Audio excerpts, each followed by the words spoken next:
شادی بیاہ کے معاملات میں ڈیلنگ لڑکے کو کرنا ہے. کس کو؟ لڑکے کو. شادی کس کی ہے بھائی؟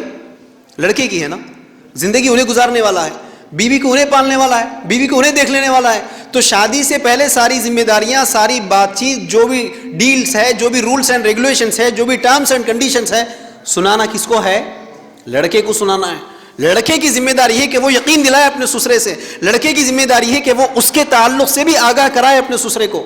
لیکن ہم آج اس معاشرے میں ہیں, ہم آج اس سوسائٹی میں ہیں جہاں لڑکا ذمہ دار بننا تو دور کی بات ہے, ایز اے پارٹیسپینٹ بھی نہیں رہتا کہیں پہ. کہ خاندان والے, لڑکے کے بڑے ماموں, چاچا, خالو, یہ جتنے رشتے ہیں وہ دلال بن کر ساری ڈیلنگ کرتے ہیں. میں جانتا ہوں میری یہ بات کئی بڑوں کو کڑوی لگے گی, لیکن وہاں جو ڈیلنگ ہوتی ہے, ذرا اس ڈیلنگ کا نام آپ کیا دیں گے؟ کیا وہ دلالی نہیں ہے؟ وہاں کیا ہوتا ہے؟ خالو جان بیٹھ کے ڈیلنگ کر رہے, کتنے مہمان ہوں گے بھائی. دیکھیے ہمارا خاندان بہت بڑا ہے, دیکھیے ہمارا خاندان بہت معیاری خاندان ہے, حیدرآباد سے مہمان آنے والے ہیں ہمارے, ذرا پکوان معیاری رہنا ہے بھائی. دیکھیے ہاں انتظامات ذرا اچھے سٹینڈرڈ انتظامات رکھنا ہے. خالو صاحب دلالی کر رہے ہیں, چاچا جان دلالی کر رہے ہیں, بارگیننگ کر رہے ہیں.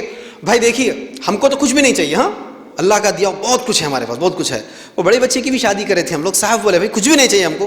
اب وہ ان کی خوشی تھی, وہ لوگ کیا بولتے, وہ فلاں جگہ ایک پلاٹ دے دیا. ہاں ابھی ہمارا دوسرے بچے کی بھی ہم نے شادی کر دی, اس وقت بھی ہم صاحب بول دیے. میں بات کرا تھا, میں بڑا تھا اس وقت بھی, بھائی کچھ بھی نہیں چاہیے ہم کو, اللہ کا دیا سب کچھ ہے بول دیے.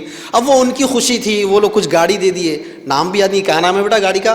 ابو وہ آڈی ہے کار کا, ہاں وہ آڈی کہتے ہیں, میرے کو نام بھی یاد نہیں رہتے. اب یہ بچہ ہمارا تیسرا ہے بھائی, آسٹریلیا میں جاب کر رہا ہے, دیکھو 1.5 لاکھ روپے ہے. اب آپ کی مرضی. تو کیا پتا چلا, انہوں مانگے نہیں کچھ بھی, لیکن بتا دیے گھر میں آلریڈی فلیٹ آ چکا ہے, گھر میں آلریڈی کار آ چکی ہے, سارے انتظامات ہو چکے ہیں. اب ذرا آپ کو اس سے معیاری کرنا ہے. کیوں؟ لڑکا آسٹریلیا میں رہتا, دیکھے نہیں دیکھ رہے, آپ کی سوسائٹی میں یہی چل رہا ہے. سوال یہ ہے یہ پوری بارگیننگ کرنے والے کون ہیں؟ وہی آپ کے خالو, وہی آپ کے ماموں, وہی آپ کے چاچا, وہی آپ کے پھوپھا حضرات ہیں جو کہ دلال بن کر بارگیننگ کرتے ہیں. تو میں ان نوجوانوں سے کہوں گا, آپ ایسے بڑے کو اپنی شادی کے لیے بیچ میں رکھنا چاہتے ہیں کہ ایسے بڑے کو بیچ میں لے کر جاتے ہیں جو کہ سنتوں کو توڑ کر آپ کی شادی کو مصیبت میں ڈال رہے ہیں؟ تو یہ فیصلہ کر لو ساتھیوں.